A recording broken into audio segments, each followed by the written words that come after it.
ආයුබෝවන් අද අපේ YouTube නාලිකාවට ඉතාමත් සුවිශේෂී දවසක්. අද වෙද්දී ඔබ 10000කට අධික පිරිසක් අපේ මේ පවුල වටා එකතු වෙලා ඉන්නවා. මුල ඉඳන්ම අපිත් එක්ක රැඳී සිටමින් අපේ වීඩියෝ නරඹමින් අදහස් දක්වමින් අපිට ශක්තියක් වුණ ඔබ සෑම දිනාටම මම මුලින්ම හදවතින්ම ස්තුතිවන්ත වෙනවා.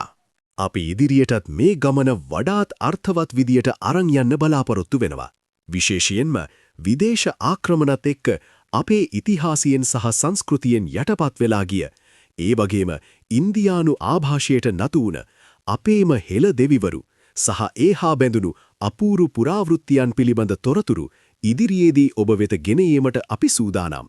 අපි මේ තොරතුරු ලබා ගන්නේ දේව පුරාණය හිව් නෙවිල් මහත්මයාගේ කවි එකතුව වැනි ඊටමත් පිළිගත් මූලාශ්‍රහරහයි.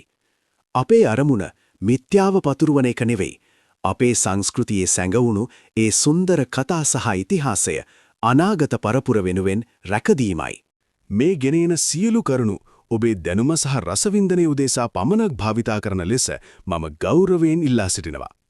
ඉතින් මේ වගේම වටිනා සහ හරවත් දේ ඉදිරියටත් දැනගන්න දිගටම අපිත් එක්ක එකතු වෙලා ඉන්න කියලා මම ආරාධනා කරනවා. 10000ක් දක්වා අපව රැගෙන ඔබට නැවතත් ස්තුතියි.